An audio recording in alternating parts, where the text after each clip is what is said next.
మన ప్రభువైన యేసుక్రీస్తు నామములో మీకు వందనాలండి. బాగున్నారా? దేవుడు మిమ్మల్ని దీవించునుగాక. ఈ వీడియో మొదటి నుండి చివరి వరకు చూడండి. మీకు మేలుకరంగా ఆశీర్వాదకరంగా ఉంటుందని నేను ఆశిస్తున్నాను. ఈ వీడియో మీకు నచ్చినట్లయితే షేర్ చేయండి, లైక్ చేయండి. మీ ప్రార్థన విన్నపాలు కామెంట్ ద్వారా తెలియపరచండి. ప్రియమైన మిత్రులారా, ఈరోజు వాక్య అంశం ఏంటిదంటే మనిషికి ప్రమాదకరమైన 9 విషయాలు. అనగా ఈరోజు మనుషులం మనం ఉంటున్నాం. ఈరోజు మన మీద ఎన్నో వ్యతిరేకతలు, ఎన్నో దాడులు, ఎన్నో ప్రమాదాలు. ఈ ప్రమాదాలకు కారణాలు ఏంటిది? ప్రమాదం జరిగిన తర్వాత దేవా నేను ప్రమాదంలో ఉన్నానని చెప్పేసి ఏడవడం తప్ప మరి ప్రమాదం నుండి తప్పించుకోవాల్సిన విషయాలు పాటించరు. మనిషికి ప్రమాదకరమైనది ఏంటిది అని మనం తెలుసుకోవాలి. ఈరోజు ఒక విషయం గమనించండి. ప్రమాదకరమైనది మన ఇంటిలో ఉన్నది అని అన్నట్లయితే దానికి మనం దూరంగా ఉంటాం.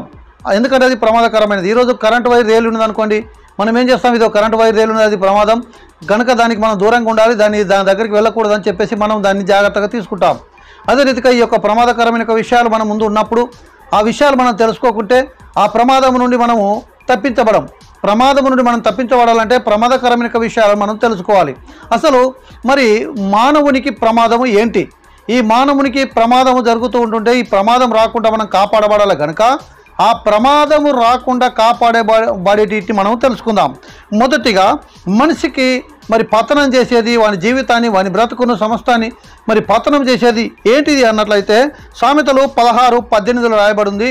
మానవుణ్ణి పతనం చేసేది, పాడు చేసేది మరి ఆ వ్యక్తికి గర్వము అని రాయబడింది. ఈరోజు చాలామంది చూడండి, మరి ఎంత గర్వం అంటే కొంచెం వాళ్ళ చేతికి ఏదైనా చిన్న లాభం రాగానే వారికి చాలా గర్వం ఉంటుందండి. ఉద్యోగం వచ్చినా, ఏదన్నా యొక్క ఆస్తుపాస్తులు పెంచుకున్నా నేనంటే ఏంటిది అని చెప్పేసి మాట్లాడుతుంటారు.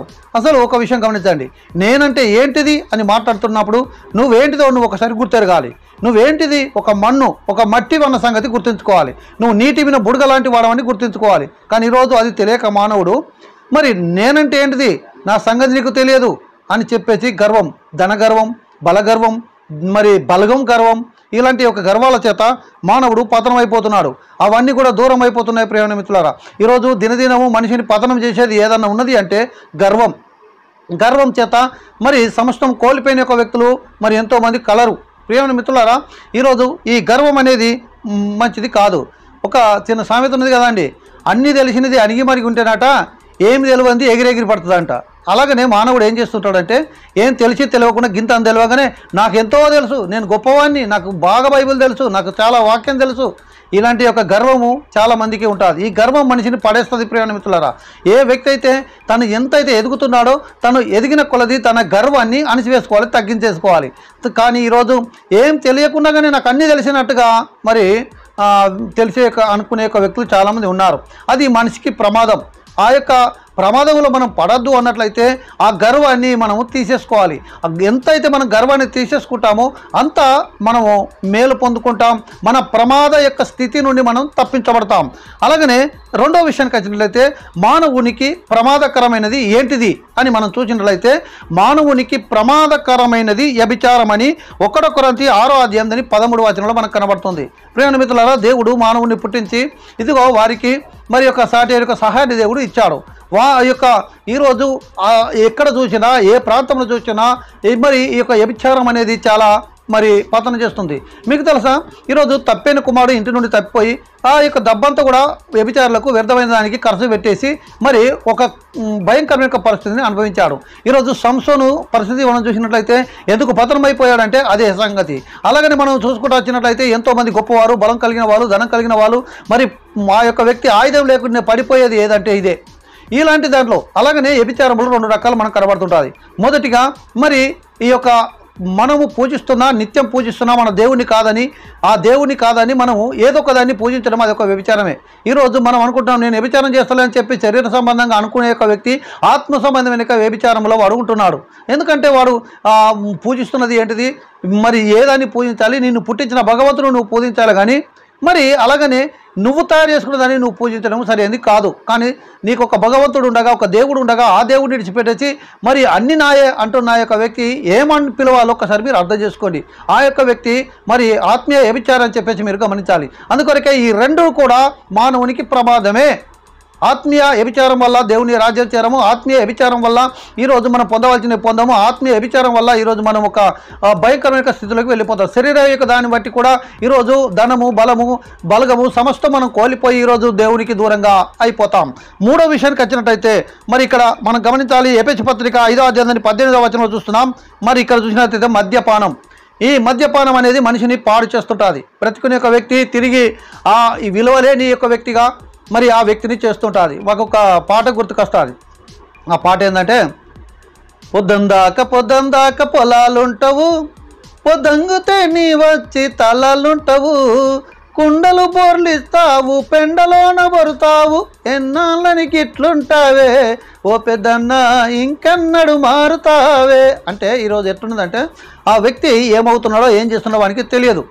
అలాంటి ఒక పరిస్థితిలో మరి ఒక పతనం అయిపోతున్న యొక్క వ్యక్తులు చాలామంది ఉన్నారు. కుటుంబం, పిల్లలు, మరి పిల్లలకు ఏం చేయబడుతుంది, పిల్లలు ఎలా ఉన్నారు అని చెప్పేసి పట్టించుకోలేకుండా, మరి పిల్లల భవిష్యత్తును ఎరగలేకుండా, కుటుంబ పరిస్థితిని ఎరగలేకుండా తానే వెళ్ళేసి తాగి ఇష్టం ఉన్నట్టుగా తిరుగుతూ తాను పనిచేసాదగాక ఒక రోగిగ్రస్తుడై ఆ మంచాలు పడిపోయి సమాజంలో విలువ కోల్పోయి ఈరోజు పతనమైపోతున్న యొక్క వ్యక్తి ఈ యొక్క మద్యపానం అండి.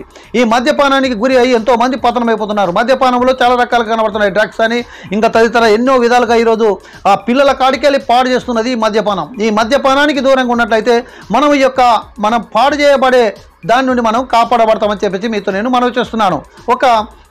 నాకు అత్తమ్మ అవుతుంది, అత్తమ్మ దగ్గరికి వెళ్ళాను. అత్తమ్మ మామెటు వేయండి అని అడిగాను. అంటే ఆమె చెబుతుంది, ఆ సచినుడు ఎక్కడ వేయండో అని. అరే సచినోడు అంటే ఏందమ్మా అని నేను అడిగాను. లేదు అయ్యగారు, సచినోడు అనుకుంటే ఏమనమంటావు, ఆ వ్యక్తి తాగుతాడు, మరి అక్కడ తాగుతాడు, నరి బజారు మీద పడిపోతాడు, ఆ బజారు మీద ఆ బట్ట ఊసిపోతుంది, కుక్కచ్చి అంత కక్కుకుంటాడు, కుక్కచ్చి నాకుతుంటుంది, ఆ వ్యక్తి సచినోడితో సమానం కాకుండా వాడు బతికినోడు అయ్యగారు అన్నదా. నిజమమ్మా. ఎందుకంటే ఈరోజు మానవుని యొక్క పరిస్థితి ఎలాగ ఉన్నాడంటే పైకి చూస్తే బతికినట్టే కనబడుతున్నాడు, కానీ వారి జీవితం, వారి కుటుంబం, వారికి ఉన్న సమస్తం కోల్పోతున్న యొక్క ఈ మద్యపాని. ఈరోజు మద్యపానం నుండి మనం విడుదల పొందుకోవాలి.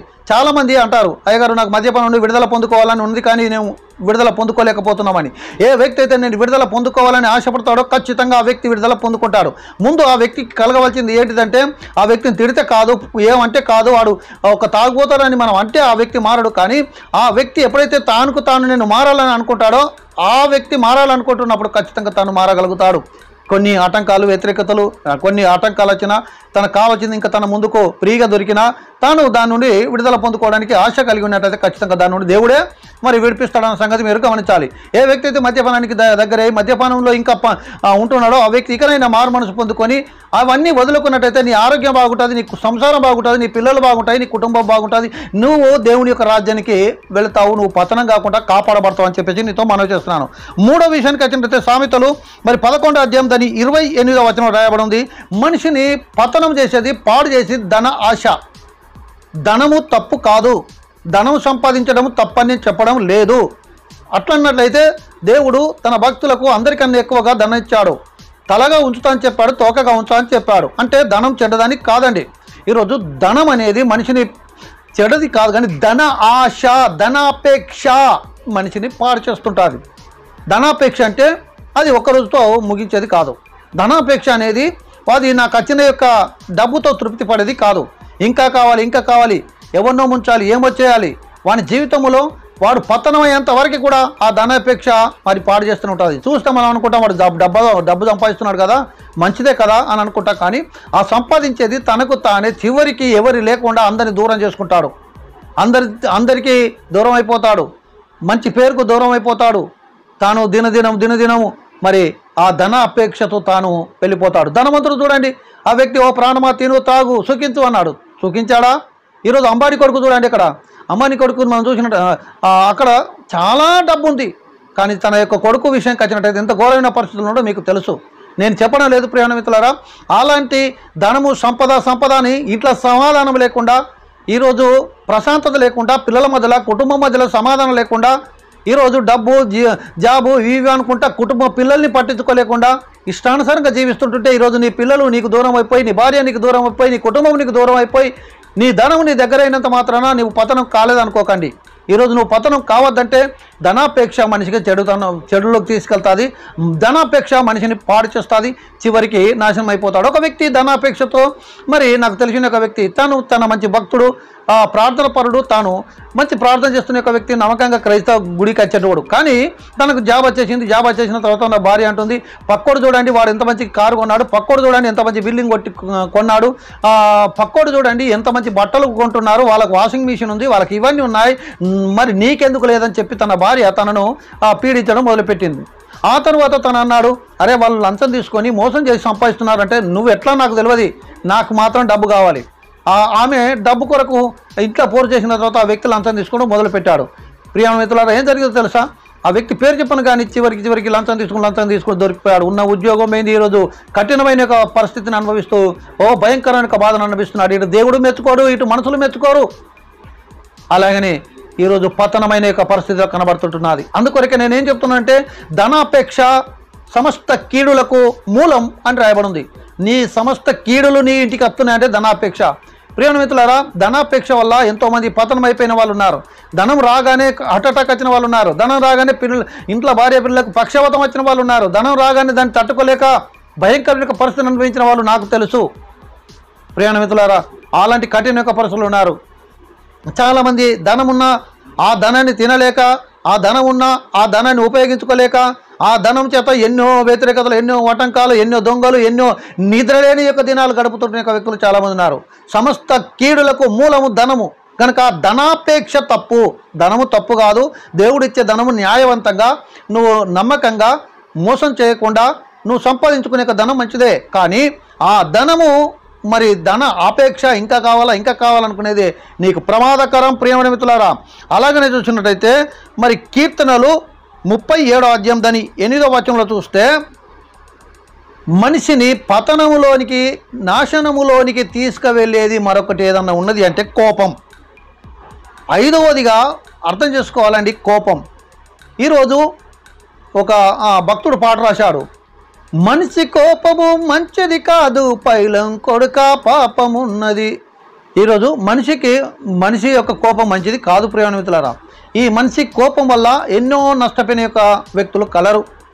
కోపం చేత తను ఏం చేస్తున్నాడో తనకు తెలియక అడ్డొచ్చిన యొక్క భార్యను మామూలుగా కోపంతో ఒక దెబ్బ కొడితే సడన్లా ప్రేమించే భార్య చనిపోయిన యొక్క దినాలు మనకు తెలుసు. ప్రేమించే కొడుకులు ఇలాగనే కోపంతో ఒక దెబ్బ కొట్టగానే చనిపోయిన యొక్క పరిస్థితులు మనకు తెలుసు. కోపం చేత ఈరోజు అచ్చవాడిని గట్టిగా మనం తిట్టిన తర్వాత ఆడొక మాటనా మనొక మాటనా, ఈ కోపం వల్ల వానికో మనకో దెబ్బ తాకి వాని వాళ్ళు వచ్చేసి మనల్ని చంపడం, మన వాళ్ళు వచ్చి వాళ్ళని చంపడం. ఈ కోపం వల్ల ఎన్ని కొంపలు కోల్పోతున్నాయి. కోపం వల్ల రాజ్యాలే కోల్పోయే పరిస్థితులు వస్తున్నాయి. కోపం వల్ల కుటుంబాలు కోల్పోతున్నాయి. కోపం వల్ల మరి ఉద్యోగాలు కోల్పోతున్నారు. కోపం వల్ల బతుకులే కోల్పోతున్నాయి. అందుకొరకు కోపం అనేది చిన్న పదమే కావచ్చు, కానీ ఈ కోపం వల్ల చాలా ప్రమాదాలు మనిషికి వస్తాయి.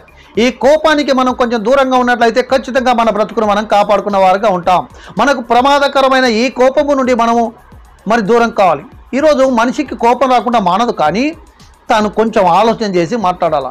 తొందరపడి ఉరుకులాడి ఆ వ్యక్తి మీద కోపగించుకొని ఎవడో మనకు చెప్పిండని ఆ మాట విని మనం త్వరగా కోపపడడం వల్ల దీనివల్ల మనం నష్టపోతాం. ప్రియమైన మిత్రులారా, అందుకొరకే కోపం అనేది మనిషికి మంచిది కాదు.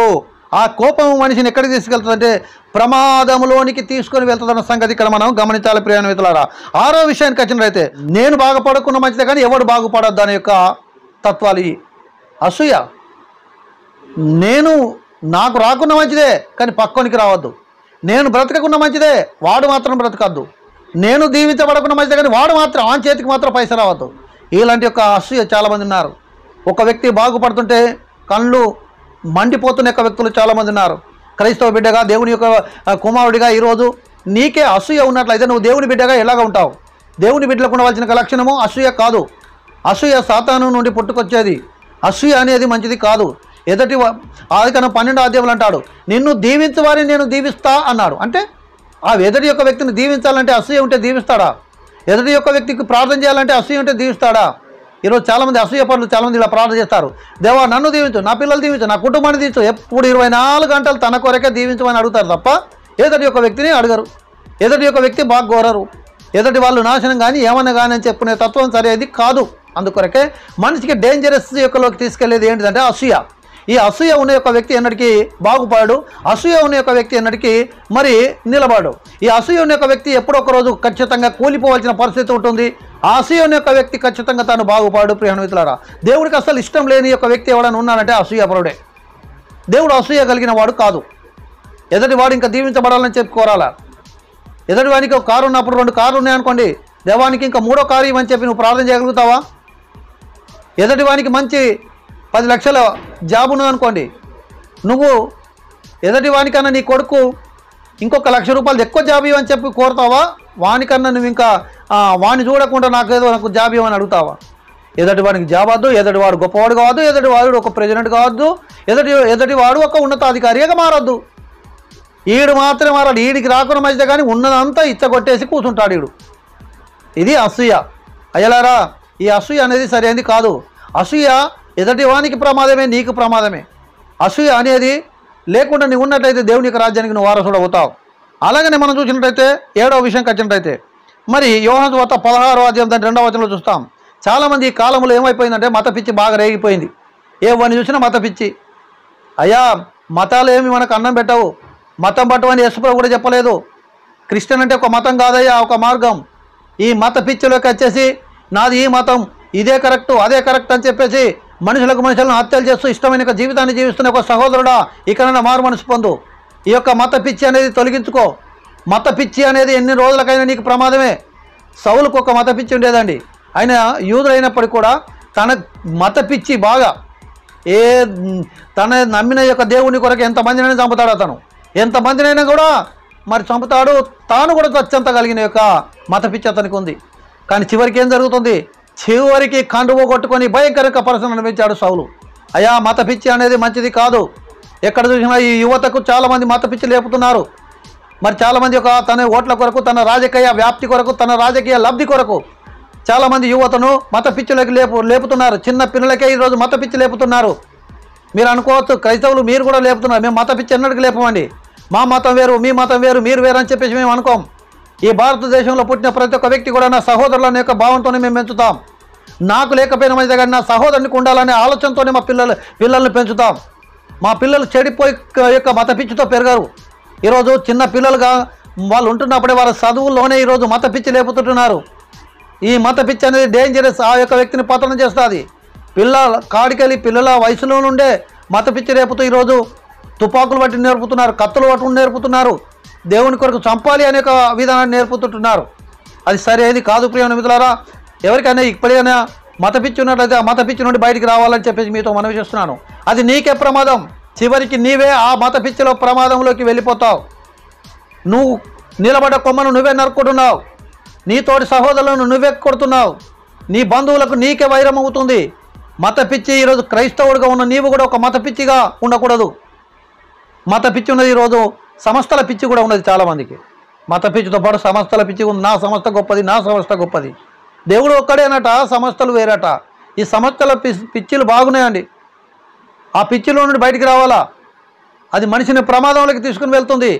ఈ దేశము మరి అలాంటి యొక్క పిచ్చితో ఉన్న యొక్క పిచ్చి వాళ్లకు మరి ఈ దేశం ఒకవేళ అప్పచెప్పితే ఆ దేశం పాడైపోతుంది. అయ్యలారా, దయచేసి అర్థం చేసుకోండి. మత పిచ్చి సరైనది కాదు. మత పిచ్చి అనేది మనిషిని పతనం చేస్తుంది. నిన్ను పతనం చేస్తుంది, నీ కుటుంబాన్ని పతనం చేస్తుంది. నువ్వు మత పిచ్చితో ఎవరినో కొన్ని చంపుతావు, వాని శాపం నీ మీద పడుతుంది. నీ పిల్ల కాడికెళ్ళి పతనమైపోతారు. ఎందుకయ్యా ఈ మత పిచ్చి? మత పిచ్చి నీకేమైనా తెచ్చిపెడుతుందా? పోనీ యేసుప్రభువు ఏమన్నా మత పిచ్చోడు కమ్మని చెప్పిందా? కులపిచ్చోడు కమ్మని చెప్పిందా? ఈరోజు అలాగా అయిపోయారు. మత పిచ్చి, కుల పిచ్చిలు బంద్ చేసి మంచి మార్గాలను పిచ్చిలోకి వెళ్ళండి. నీతి పిచ్చిలోకి వెళ్ళండి. ఒక నీతి కలిగిన ఒక వ్యక్తిగా మారండి. ఇతరులకు సహాయం చేయగలిగిన ఒక వ్యక్తిగా మారండి. ఒక మంచి వ్యక్తిగా మారండి. ఇలాంటి పనికి మాలిన పిచ్చిలన్నీ తీసేసుకొని మరి మంచి వ్యక్తిగా మారితే చాలా మంచిదని మీతో నేను మనవి చేస్తున్నాను. అలాగనే మరి రోమపత్రిక 1వ అధ్యాయం 29వ వచనం చూస్తున్నాం. చాలామంది ఏం చేస్తుంటారంటే పిసినారుతనం, పిల్లికి పిడిచేయరండి. వాళ్ళు ఇంటికి ఎవరన్నా వస్తే వారికి ఏం చేయరు, వాళ్ళకి ఎవరికి సహాయం చేయరు. నాకు మొన్న ఒక సేవకుని గురించి ఒక సేవకుడు మాట్లాడుతున్నాడు. నేను అనుకున్నాను సేవకుడు చాలా మంచివాడు, చాలా గొప్పవాడు అని చెప్పేసి నేను ఆలోచన చేస్తున్నాను. నేను ఎప్పుడు కూడా ఎదురు ఒక వ్యక్తి గురించి నేను తప్పుగా అర్థం చేసుకోను, తప్పుగా అనుకోను కూడా. ఆ వ్యక్తి చెప్తున్నా, అయ్యగారు మీకు వారి గురించి నేను కొంచెం చెప్తాను. నాకెందుకయ్యా అంటే చెప్తాను, చెప్పుడు పెట్టాడు. నువ్వేమనుకుంటున్నావు, వాళ్ళకి అన్న ఉన్నాడు, ఆ అన్న పరిస్థితుడు ఎంత ఘోరంగా ఉన్నాడు. ఒక పెళ్లి లేదు, ఏం లేదు, తనకు రావాల్సిన కాస్ట్ అంతా కూడా ఈయన తీసేసుకున్నాడు. తన కుటుంబాన్ని, తన యొక్క చెల్లెకు, తన యొక్క అక్క చెల్లెలు ఉన్నారు, వాళ్ళకు రావాల్సినది కూడా అంతా ఈయన తీసేసుకున్నాడు. మెల్లగా డాడీ చనిపోయాడు. ఈరోజు ఆస్తి అంతా కూడా ఆ డాడీ పేరు ఉన్న ఆస్తులన్నీ కూడా ఈయన సొంతం చేసేసుకున్నాడు. వాళ్ళందరినీ ఏమిటికి పనికిరాను చేశాడు. ఈరోజు వాళ్ళకు పెళ్లిళ్ళు చేయలేదు, వాళ్ళకు ఒక మంచి భవిష్యత్తు చూస్తలేడు. కానీ ఆస్తి అంతా కూడా ఈయన తరపంచడి చేసుకొని ఈరోజు గొప్పవాడైపోయాడు. పుట్టిన గొప్పవాడైపోయాడు అయ్యగారు అని నాతో మాట్లాడుతున్నారు. నాకు బాధ అనిపించిందండి. నిజంగా వారికి ఉన్న సహోదరులను చూస్తే కనీసం పెళ్లి లేదు, ఏం లేదు, ఒక భయంకరమైన పరిస్థితిని అనుభవిస్తూ మరొక బుచ్చగానిలాగా తను చేసిన ఒక పైసంతా తీసుకొచ్చి అక్కడనే కానకపేటలు వేస్తూ తాను అలాగనే ఉంటున్నాడు. కానీ ఈరోజు తన భవిష్యత్తు కొరకు ఆలోచిస్తలేడు. ఈయన కోటీశ్వరుడు అవుతున్నాడు, గొప్పవాళ్ళు అవుతున్నారు. ఈరోజు చాలామంది ఇలాగనే ఉన్నారండి, పిచ్చినిడతారం. ఈరోజు సేవకులుగా ఉన్న యొక్క వ్యక్తులు చాలామంది, దైవ సేవకులే కొంతమంది, అంటే కొంతమంది తన పిల్లలకు స్కూల్ ఫీజు కట్టడానికి కూడా లేని యొక్క పరిస్థితిలో ఉన్న వాళ్ళకు చాలామంది ఉన్నారు. నాకు చాలామంది వచ్చి అంటారు, అయ్యా నేను పుస్తకాలు కొనలేని పరిస్థితిలో ఉన్నాను, నేను ఈ యొక్క స్కూల్ ఫీజు కట్టలేని ఒక పరిస్థితిలో ఉన్నాను, నా పరిస్థితి అని చెప్పి వాళ్ళు అంటున్నప్పుడు చాలా బాధ అనిపిస్తుంది. కానీ మనం ఏం చేయగలుగుతాం? ఆ దేవుడికి ప్రార్థన చేయడం తప్ప, ఆ వ్యక్తిని దీవించమని చెప్పడం తప్ప నా దగ్గర ఉంటే నేను ఇవ్వగలుగుతాను. కానీ ఏం చేయాలా? ఈ ఉన్న యొక్క వ్యక్తి తిరిగి మరి కొంతమందిని చూస్తే కోట్ల కొద్ది, లక్షల కొద్ది సంపాదిస్తున్నారు. ఇంట్లో యొక్క సంఘంలోని యొక్క విశ్వాసి కనీసం స్కూల్కి వెళ్ళడానికి ఒక యూనిఫామ్ కూడా లేని యొక్క పరిస్థితుల్లో, ఒక పాత బట్టలన్న వాళ్ళకి ఇస్తే బాగుండని యొక్క పరిస్థితుల్లో వాళ్ళు కనబడుతుంటే, కొంతమంది వీళ్ళు ఉన్నత స్థాయిలో ఉన్న వాళ్ళు కనబడుతున్నారు. లక్షల కొద్ది సెల్ ఫోన్ పెట్టి ఒక వ్యక్తి సెల్ ఫోన్ చూపిస్తున్నాడు. 2 లక్షల యొక్క పెట్టి కొన్నాయి గారు నేను సెల్ ఫోన్ అని. ఎందుకయ్యా 2 లక్షలు పెట్టి సెల్ ఫోన్? నీ 2 లక్షలు పెట్టి నువ్వు సెల్ ఫోన్ కొన్నావు కదా, అందరికీ 1 లక్ష రూపాయలు పెట్టుకుని 1 లక్ష రూపాయలు పేదోని దానం చేస్తే నీ మూల్యమన కాలుతుందా? అది లేదు. పిచ్చిని అర్థనం అచ్చదంతా నా బొత్త కిందకి రావాలా? పందికొక్కట ఆ కుప్పెక్కుద్దట, మట్టి అంతా తోడుకుంటా కుప్ప పోసుకుంటా ఆ కుప్పెక్కి నా ఎత్తు అవుతలేదు అనుకుంటా తోడుతుందంట ఆ కొక్కు. అదే పందికొక్కెత్తు కుప్ప ఎట్లా అవుతుందండి? ఆ కుప్పనే ఎక్కబట్టే, కుప్ప ఎక్కే దాని ఎత్తుకు చూసుకోవట్టే, కుప్ప ఎంత ఎత్తు పెరుగుతా అంత దాని మీదకి ఎక్కబట్టే. ఇక పందికొక్కు దాని ఎత్తు ఎట్లా అవుతుందండి ఈ యొక్క కుప్ప? ఈరోజు ఈ పీసినాడుతనం గట్లే ఉన్నదండి. చాలామంది ఏం చేస్తుంటారంటే, ఇంకా కావాలి, నాకే కావాలి, అంత నాకే కావాలి. నీ ఇంటికి అత్తేమి ఇస్తావు, నా ఇంటికి అత్తేం తెస్తావు, ప్రతిదీ కూడా ఇలాంటి ఒక పరిస్థితులు. అయ్యారా ఎంతోమంది ఈరోజు దైవ సేవకులు కట్టిన ఒక పరిస్థితులు ఉన్నారు, ఒక పూట ఉంటే ఒక పూట లేని ఒక పరిస్థితులు ఉన్నారు. ఈరోజు నీవు సేవ చేసినట్టే వాళ్ళు సేవ చేస్తున్నావు. డిజిటల్ సేవని మొదలుపెట్టావు. ఈరోజు డిజిటల్ సేవని మొదలుపెట్టిన నీవు ఒకసారి ఆలోచన చేయ్యా, అది దేవుని సేవ అని చెప్పి నువ్వు సంబరపడుతున్నావు, మంచిది అనుకుంటున్నావు. పిల్లలు కనేసి నువ్వు డిజిటల్ సేవ పెడితే నీ యొక్క టీవీలో బొమ్మ చూసుకుంటూనే వచ్చేసి వాళ్ళు బాగుపడతారా? ఒక సేవకుడు ఒక 100 మంది యొక్క విశ్వాసులు ఉంటే ఆ 100 మందిని మాత్రమే ఆ యొక్క వ్యక్తిని నడిపించగలుగుతాడు. ఎందుకంటే వారి బతికేంది, వాళ్ళ పరిస్థితి ఏంది, వారి కుటుంబ పరిస్థితులు ఏంది, అవన్నీ చూసుకుంటే ఒక సేవకుడు ఒక కాపరిగా ఉండి నడుతుంది. ఈరోజు డిజిటల్ సేవ అని చెప్పేసి గొర్రెలను అడవికి పంపేసేసి నేను ఇంటికాడ టీవీలో ఉండి చూస్తాను, నా సెల్ ఫోన్లో చూస్తాను, ఆ గొర్రెలు ఎక్కడున్నాయి అనుకుంటే కలుతుందా? ఏమయ్యా ఇంత మూర్ఖత్వంలోకి వెళ్ళిపోయావు? నువ్వు పెద్ద సేవకుడు అని చెప్పేసి అనుకుంటున్నావు, పెద్ద వ్యక్తిని అని చెప్పేసి అనుకుంటున్నావు, డిజిటల్ సేవని మొదలుపెట్టావు. నీ దగ్గర ఉన్న చిన్న సేవకులకు ఈరోజు కూటికి లేని వాడిగా నువ్వు చేస్తున్నావు, శాపగ్రస్తులుగా మారిపోతావు. జాగ్రత్త. ఈరోజు ఒక విషయాన్ని అర్థం చేసుకోండి. ఈరోజు డిజిటల్ సేవ, ఈ సేవ, ఆ సేవ కాదు. నీకు సాధన అయితే నువ్వు ఒక 1000 మంది సేవకులు తయారు చేసి 100 మందికి ఒక్కరిని ఆ సేవకులను అక్కడ పెట్టు, పెద్ద సంఘాలు కట్టి అక్కడ పెట్టు, అది నీది. కానీ ఈరోజు అంత నాకే, లక్షల మంది నా దగ్గర కూర్చోవాలా. ప్రభుదాస్ పాస్టర్ అంటే 1,00,000 మంది పాస్టర్, 1,00,000 మంది విశ్వాసత్రం చెప్పుకోవాలా. ఇలాంటి పద్ధతులు బంద్ చేసుకోండి. అయ్యా నేనేం చెప్తున్నాడు, ఈ పిచ్చినాడుతనం తీసేసుకొని ఇదిగో నువ్వు పేదవాళ్ళకు సాయం చేయడానికి ప్రయత్నం చేయి. ఈరోజు నాకు తెలుసు, నేను ఒక సేవకుతో మాట్లాడుతున్నాను. తన గురించి నా పక్కకుండా ఒక ఆయన చెప్తున్నాడు, తనకు 30-40 ఎకరాల భూమి ఉండే, ఆ భూమి అంతా అమ్ముకుంటూ దేవుడి సేవలకు ఖర్చు పెడుతున్నాడు. అయిన ఇప్పుడు 2-3 ఎకరాలు మాత్రమే అతనికి ఉండిపోయింది, అయినా ఇంకా ఖర్చు పెడుతుంటున్నాడు అని చెప్పేసి తన గురించి చెప్తున్నప్పుడు నాకు అనిపించింది, నిజంగా ఇంత గొప్ప సేవకులు కూడా ఉన్నారా? అయ్యేలా మీ అందరికీ నా హృదయపూర్వక వందనాలు. అలాంటి యొక్క దేవుని సేవ కొరకు మీకున్న సమస్తాన్ని అమ్మి దేవుని యొక్క సేవలు ఖర్చు పెడుతున్న నీకు వందనాలు. కానీ ఈరోజు సేవకులని వచ్చేసి సేవకు వచ్చేసి ఈరోజు ఏమి లేని వాడికి వచ్చేసి కోట్లు సంపాదించుకొని పక్కకు కూర్చుంటున్నాడు. నాకేమీ లేదు, నేను చెట్టు కిందే బతకటోండి. ఇలాంటి యొక్క పనికి మాలిన మాటలని చెప్పుకుంటా ఇలాంటి నన్ను దేవుడు దీవించాడు. ఎట్లా దీవించాడు? ఎక్కడికి వెళ్ళిచ్చారు? నీవున్నట్టు నీతో ఉన్న సంఘం ఉందా? నీవు ఉన్నప్పుడు నీతో ఉన్న యొక్క సేవకుడు బతుకుతున్నాడా? సేవకునికి మాత్రం ఏం లేదు, వానికి ఏమి ఇవ్వరాదు. నీ దగ్గర ఉన్నట్టు ఖచ్చితంగా నువ్వు ఇవ్వాలి. మనిషికి పిచ్చినాడుతనాన్ని తీసేసుకొని దేవునికి నమ్మకంగా నువ్వు సేవ చేయి. నువ్వు ఒకవేళ ఇప్పుడు దేవుని పేరున వచ్చిన ఈ యొక్క కానుకలు లేకపోతే సువార్త కొరకు ఇచ్చిన యొక్క ఈ డబ్బు ఎవరైతే నీకు స్పాన్సర్ చేస్తున్నారో ఆ డబ్బును ఈరోజు నువ్వు 10,000 ఒక సేవకునికి సపోర్ట్ చేస్తే అందుకెళ్ళి 2,000 ఇచ్చి 8,000 పక్కకేసుకుంటున్నావు కదా, పక్కేసుకుని బిల్డింగ్లు కట్టావు కదా, ఇంకా అయ్యే 8,000 పెడితే ఆ సేవ ఎంత జరుగుతుంది? సేవను ఆపివేస్తున్నవాడు చిన్న సేవకుడు కాదు, సేవను ఆపివేస్తున్నాడు పెద్ద ఈ యొక్క ఫౌండర్సే. మీరు ఏం చేస్తున్నారు ఒకసారి ఆలోచించండి. మీరు ఏమనంటే ఆస్తులు సంపాదించి పెడితే రేపు కఠినమైన కాలంలో ఉపయోగపడదని చెప్పేసి పనికి మళ్ళీ మాటలు చెప్తుంటాం. అలాంటి సరైనది కాదు అయ్యాలారా. ఈరోజు కష్టంలో ఉన్న యొక్క సేవకుని ఆదుకోవడానికి చేయలేవాలా, ఈరోజు పేదవానికి సహకారంగా ఉండాలా. పిసినార్తనం కాదు, ఈ యొక్క చల్లుతున్న యొక్క చెలిమే ఎంత చల్లుతుంది అంతే ఊరుతూనే ఉంటుంది, కానీ చల్లకుండా ఉండే యొక్క చెలిమే అలాగనే ఎండిపోతుంటుంది. మన జీవితం కూడా అంతే, ఎంతవరకు అంత నాకే అనేది కాకుండా ఈరోజు పిసినార్తనాన్ని పక్కెట్టేసుకొని, ఈ పిసినార్తనం అనేది నీకు ప్రమాదమే, నీతో ఉన్న వాళ్ళకు కూడా ప్రమాదమే. నీ పిసినార్తనం తీసేసుకుంటే నీతో ఉన్న దేవుని యొక్క సేవ ఎంతో అభివృద్ధి అవుతుందని చెప్పేసి నీతో మనవి చేస్తున్నాను. అలాగనే మరి చివరి మాట 9వ మాట సామెతలు 10వ అధ్యాయం 4వ వచనంలో చూస్తున్నాం. మనిషిని పతనం చేసేది సోమరితనం. సోమరివాడ సీమల యొద్దకు వెళ్ళి వాటి నడతను చూసి బుద్ధి తెచ్చుకోమన్నాడు. సోమరి ఏం చేయాలట? అయికి చేయవలసిన పని ఎప్పుడు లేస్తాయో, ఎప్పుడు తిరుగుతాయో, రాత్రి కొన్ని శివాలు రాత్రి కూడా పని చేస్తూనే కనబడుతుంటాయి. నిజంగా ఈరోజు మనిషి ఏమైపోయాడంటే సోమరి. కాతం తింటేనే చాలు, లేవాలి, తినాలి, పడుకోవాలి, పొద్దుదాకా ఒక రెస్ట్ అట ఈ వ్యక్తికి. పాస్టర్ అమ్మ ఏం చేస్తున్నాడు పాస్టర్ గారు అంటే ఆయన అంటారు, రెస్ట్ తీసుకుంటుండ అయ్యా, నిద్రపోతున్నాడు మధ్యాహ్నం. రాత్రి అంతా ఎక్కడ వేయండి, గాజులు గాయడానికి వెళ్ళిండి అయినా కాదండి. కానీ ఆ వ్యక్తి ఏం చేస్తుంటాడంటే రెస్ట్ తీసుకుంటాడట. ఏం పని కూడా చేశాడు అయినా?